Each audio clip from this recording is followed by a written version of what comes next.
If hard work created wealth, the richest people in society would be the most exhausted. They aren't, and that's the problem. If hard work actually made people rich, the richest people in the world would be nurses, construction workers, farmers, and teachers. They're not. The people who work the longest hours, under the most pressure, doing the most physically and emotionally demanding jobs, tend to end up tired, not wealthy. That's not a motivational problem. It's a structural one. And once you see the structure, the entire story we've been told about money starts to fall apart. So let's start there. Not with effort, not with discipline, but with how the system really pays people. Because right now, more than at any point in modern history, working harder is producing less upward movement, not more. And it's happening quietly, predictably, and by design. Most people feel it before they can explain it. They're doing everything right. Working longer hours, upskilling, side hustling, saying yes more than no, yet the gap between effort and outcome keeps widening. That tension between input and reward is the reason this topic matters right now, because this isn't about one bad year, or inflation, or a temporary downturn. It's about a shift in how money is created, captured, and distributed. And that shift quietly broke the promise that hard work would lead to wealth. To understand why, we need to rewind, not to childhood advice, not to slogans, but to the basic question underneath all of it: what does the economy actually reward? Because it's not effort. Effort feels valuable, it feels fair, it feels moral, but the economy doesn't care how tired you are. It pays for leverage of capital, leverage of systems, leverage of timing, leverage of other people's work. Hard work is only valuable when it controls one of those levers. Most people don't. Let's make this concrete. Imagine two people. One works 10 hours a day. Every day their income stops when they stop. The other owns something: a business, a platform, a patent, a piece of software, a financial asset. They might work less, sometimes much less, but their income continues because the system keeps moving without them.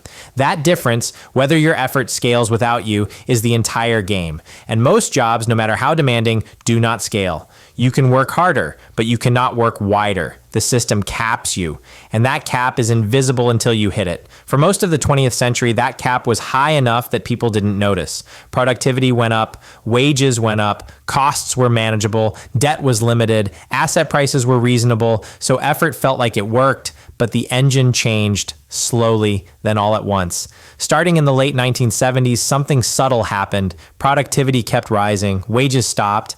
That gap between how much value workers produced and how much they were paid didn't disappear. It went somewhere. It flowed upward into corporate profits, into executive compensation, into asset prices, into financial markets. The system didn't stop rewarding work. It stopped rewarding labor, and most people never learned the difference. Labor is effort. Work is activity, but ownership is leverage, and leverage is what compounds. Here's the uncomfortable math. If your income grows at roughly the same pace as inflation, but the assets you need to escape wage dependence grow faster than inflation, then no amount of effort closes the gap. It widens it. Housing, stocks, private equity, businesses. These don't rise because people are working harder. They rise because money flows into them first. New money doesn't show up evenly. It enters through banks, markets, and institutions. By the time it reaches wages, prices have already adjusted. So you work harder to chase a moving target. That's not bad luck. That's the mechanism.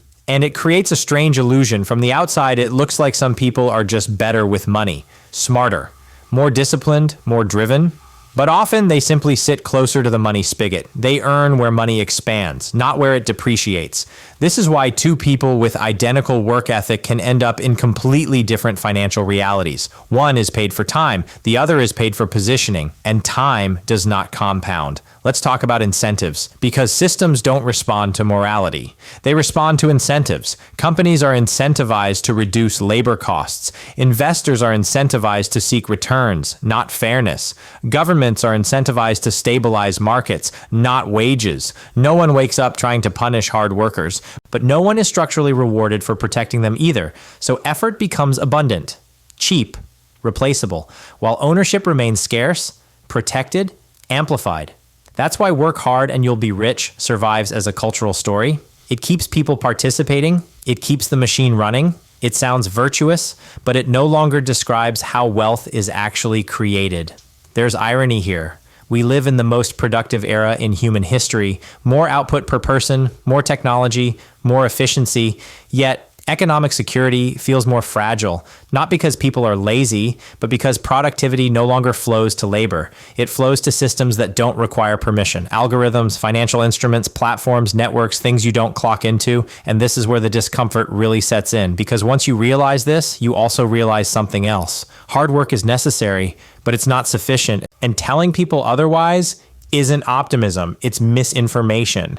This doesn't mean effort is pointless. It means effort without leverage is a treadmill. You can run faster, you can get stronger, but the scenery doesn't change. And the system quietly convinces you the problem is you, not the structure, not the math, not the incentives, just you. If you're tired, you're not broken. You're reacting normally to a system that decoupled reward from effort. And that brings us to the bigger question. If hard work no longer leads to wealth, what replaces it? Not hustle slogans, not shortcuts, not fantasies, but a different understanding of value. Because the economy hasn't stopped rewarding contribution. It's changed what kind. And until that shift is acknowledged, millions of people will keep doing the right things and wondering why the results never come. So here's the thought to sit with.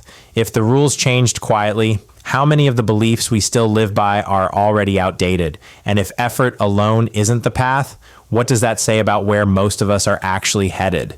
That question doesn't have a clean ending because the system isn't done changing, and neither is the story we tell ourselves about work, money, and what earning it really means. If hard work created wealth, the richest people in society would be the most exhausted. They aren't, and that's the problem.